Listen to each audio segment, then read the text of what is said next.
दुनिया का सबसे खतरनाक रिकॉर्ड। 17 नवंबर 2012 को एल्वरंगा नामक एक मछुआरा जो मछली पकड़कर अपने परिवार का गुजारा करते थे, उसने अपने दोस्त कोको के साथ मछली पकड़ने के लिए समुद्र में उतर पड़ा। और तभी समुद्र में अचानक से तूफान आ गया और उसकी नाव को बीच समंदर में बहा ले गया। यह तूफान इतना तेज था कि मात्र 6 घंटे में ही 200 किलोमीटर अंदर बहा ले गया। जब उसके घर वाले को पता चला तो उसने उसे बहुत ढूंढने की कोशिश की और रिसर्च टीम को भी बताया, पर 5 दिन तक नहीं पता चलने के बाद सबने ढूंढना छोड़ दिया। 5 दिन के बाद एल्वरंगा किनारे से लगभग 450 किलोमीटर दूर पहुंच गए थे।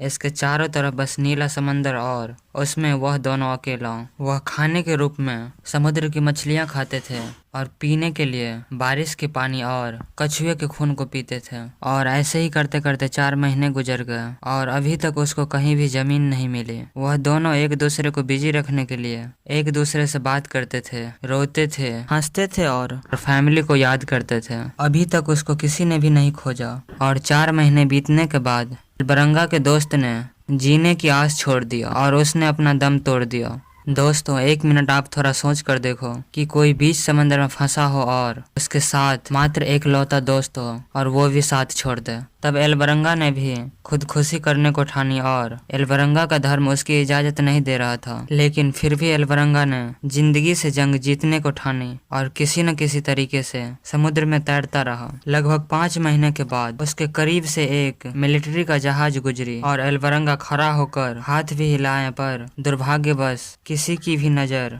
एल्वरंगा को ऊपर नहीं पड़ी और वह जहाज निकल गई। दोस्तों, सोच कर देखिए कि जिस समय का इंतजार एल्वरंगा महीनों से कर रहा था और वह समय आने के बाद भी किसी ने भी उसके तरफ देखा तक भी नहीं और वह फिर से बीच समंदर में अकेला का अकेला ही रह गया। 6 महीने बीतने के बाद एल्वरंगा 4000 किलोमीटर का सफर समुद्र में तय कर चुका था, पर अभी तक उसको जमीन नहीं नसीब हुआ। अब यह सब करना एल्वरंगा के लिए आदत बन चुका था और वह बीच समंदर में ही जिंदगी से संघर्ष करता रहा। इतने समय में उसने धूप और कड़ाके की ठंड का सामना किया, पर आखिरकार वह दिन आ ही गया जिसका इंतजार महीनों से था। 30 जनवरी 2014 को एल्वरंगा को समुद्र में तैरते हुए नारियल और आसमान में पंछी दिखाई दिए। तब वह समझ गया कि कहीं आसपास ही जमीन मौजूद है और कुछ दूर चलने के बाद उसे एक टापू दिखाई दिए। एल्वरंगा का मन खुशी से झूम उठा और उसने जल्दी से नाव को किनारे पर लाया और तैरते हुए इस टापू पर जा पहुंचा।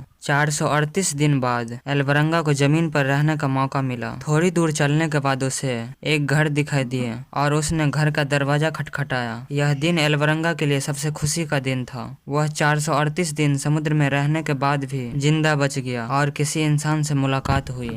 8000 किलोमीटर का सफर तय करने के बाद उसे वह टापू समुद्र के बीचों बीच मिला। अगर एल्वरंगा इस टापू को भी मिस कर देता तो फिर 5000 किलोमीटर के बाद ही उसे फिर जमीन मिल पाती और उसको तय करने में उसे 250 दिन और लग जाते। फिर 5000 किलोमीटर के बाद ही उसे जमीन मिल पाती और उसको 250 दिन और लग जाते। वहां तक पहुंचने में जाने अनजाने में ही एल्वरंगा एक ऐसा रिकॉर्ड बना दिया कि आज तक कोई भी इस रिकॉर्ड को नहीं तोड़ पाए और शायद ही कोई इसे तोड़ना पसंद करेगा।